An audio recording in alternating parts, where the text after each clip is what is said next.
I met Primer. Boss, are you ever gonna do anything about that oil leak? Well, let's see what we've got here. Once, Memorius's information terminals were the most trusted source of data in Metropole. Why do you keep asking me to figure things out? I'm just a sidekick, boss. Hop on, boss. I'll fly us to the moon. There's no room in his brain to be further primed. And a plasma torch? Now we are. If you poor interlopers are smarter than me. Now seems inconsequential. If it cannot be rewritten, then perhaps it must be deleted entirely. A machine can move forward, and it can move backward. It cannot move both ways at once. Some rotted alloy support beams. Metropole's bleak skyline. Robots don't cough, Crispin. Which, I might point out, fits onto the console keypad. So we're gonna fix it up and do something amazing with it, right, boss?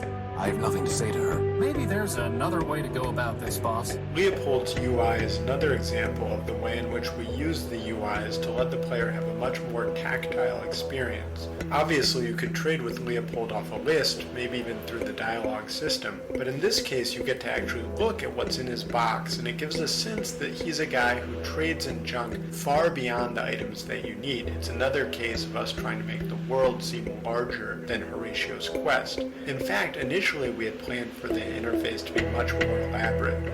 Robots from around the city would show up and trade items to Leopold, and he would trade them items back, and you would basically have a shifting inventory there where you'd watch what was coming in and coming out, and sometimes you would and sometimes you wouldn't have the items you need to trade to get what he currently had in stock. Ultimately, that seemed like it was going to be much more of a pain than it would be helpful for the player, so we streamlined it a bit. But I still think that it has this nice feel of a big shop, kind of like the shop in Monkey Island where you ultimately get your sword. Having the larger inventory also made it a little bit less obvious what the trade you were going to need to make would be, and made the player actually have to think about the items that he would need. Also, it let us put in all these various Easter eggs like the Fallout reference. Let us see what we can find. Nothing is that simple. Would it help me fly? Fine. Shh. I always wanted to push a big red button. What is all that? It looks like a whole other city. Joy. Its way was clear. It sought to return to the den of iniquity that once in mine own youth I fled. She's got one already. Excuse me. Arbiter is gone. Home. And the promise of rebuilding. If only you could have told that to Big Ugly before he decided to cut his way in.